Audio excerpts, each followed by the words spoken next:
بسم اللہ الرحمن الرحیم۔ شروع اللہ کے نام سے جو بڑا مہربان نہایت رحم کرنے والا ہے۔ السلام علیکم۔ جب رسول اکرم صلی اللہ علیہ وآلہ وسلم کی عمر مبارک 12 سال کی ہوئی تو قریش کا ایک تجارتی قافلہ شام کے سفر پر روانہ ہونے لگا۔ آپ صلی اللہ علیہ وآلہ وسلم کے چچا ابو طالب بھی اس قافلے میں شامل تھے۔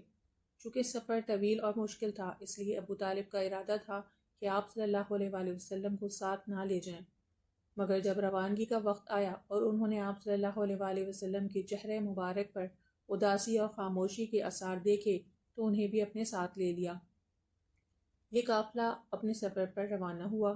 جب یہ لوگ بصرہ نامی مقام کے قریب پہنچے تو وہاں ایک نصرانی یعنی عیسائی راہب رہتا تھا جس کا نام جرجیس تھا، مگر لوگ اسے بحیرہ راہب کے نام سے جانتے تھے۔ وہ راہب آسمانی کتابوں کو خوب جانتا تھا اور آخری نبی صلی اللہ علیہ وآلہ وسلم کی نشانیوں سے بھی واقف تھا جو تورات اور انجیل میں لکھی گئی تھیں۔ جب قافلہ بحیرہ راہب کے قریب سے گزرا تو اس بار راہب نے خلاف معمول اپنی عبادت گاہ سے باہر آ کر قافلے والوں سے ملاقات کی۔ اس سے پہلے وہ کبھی ایسا نہ کرتا تھا، حالانکہ قافلے وہاں سے اکثر گزرتے رہتے تھے۔ اس بار وہ قافلے کے لوگوں کو غور سے دیکھنے لگا، پھر اچانک اس کی نظر نبی کریم صلی اللہ علیہ وآلہ وسلم پر پڑی تو وہ چونک گیا۔ اس نے فوراً آپ صلی اللہ علیہ وآلہ وسلم کا ہاتھ تھاما اور کہا، یہی وہ ہیں، یہی اللہ کے نبی ہیں جن کی بشارت ہمیں پچھلی کتابوں میں دی گئی تھی، یہی اللہ کے پیغمبر ہیں جو تمام جہانوں کے لیے رحمت بن کر آئیں گے۔ قریش کے سردار حیران رہ گئے۔ انہوں نے پوچھا، اے راہب، آپ کو کیسے پتہ چلا کہ وہ نبی ہیں؟ راہب نے جواب دیا، جب تم سب لوگ پہاڑی سے نیچے اتر رہے تھے تو میں نے دیکھا کہ کوئی پتھر یا درخت ایسا نہ تھا جس نے ان کو یعنی نبی کریم صلی اللہ علیہ وآلہ وسلم کو سجدہ نہ کیا ہو، اور یہ سجدہ صرف نبیوں کے لیے ہوتا ہے۔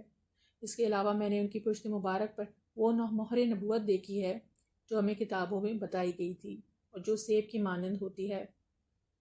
یہ کہہ کر راہب واپس چلا گیا۔ پھر اس نے نبی کریم صلی اللہ علیہ وآلہ وسلم کی عزت اور احترام کی خاطر تمام قافلے کے لیے کھانے کا انتظام کیا۔ جب سب کھانے کے لیے بلایا گیا تو نبی کریم صلی اللہ علیہ وآلہ وسلم وہاں موجود نہ تھے۔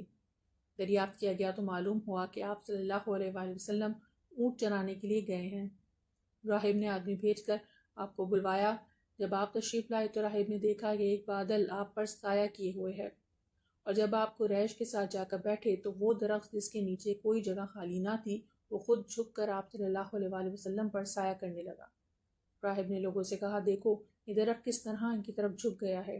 اللہ کی قسم یہ عام انسان نہیں، اللہ کے نبی ہیں، انہیں روم کی طرف نہ لے کر جاؤ۔ اگر رومیوں نے ان کی نشانیاں پہچان لی تو وہ ان کو قتل کر دیں گے۔ اسی دوران راہب کی نظر 7 رومی سپاہیوں پر پڑی جو وہاں آ رہے تھے۔ راہب نے ان سے پوچھا، تم لوگ کس مقصد کے لیے آئے ہو؟ انہوں نے کہا، ہم ان نبی کی تلاش میں نکلے ہیں جن کی خبر تورات اور انجیل میں دی گئی ہے۔ ہمیں بتایا گیا ہے کہ وہ اسی مہینے میں سفر پر روانہ ہوں گے۔ ہم نے ہر طرف اپنے آدمی بھیجے ہیں تاکہ انہیں تلاش کر لیں۔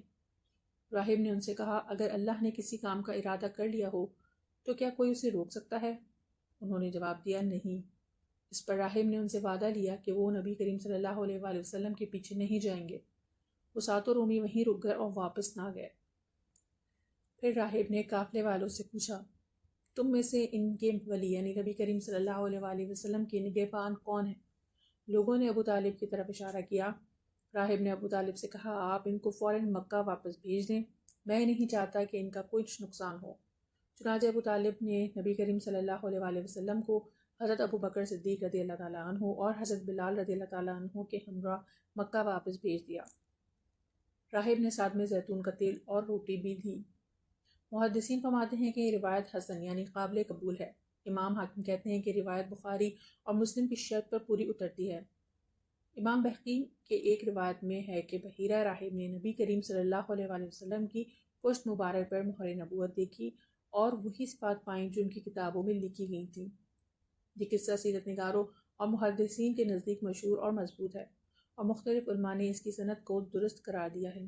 بس کچھ راویوں کی معمولی غلطی کی بنا پر حضرت بلال کا ذکر بعض روایتوں میں آ گیا ہے، مگر اس سے پوری روایت کی صحت پر کوئی فرق نہیں پڑتا۔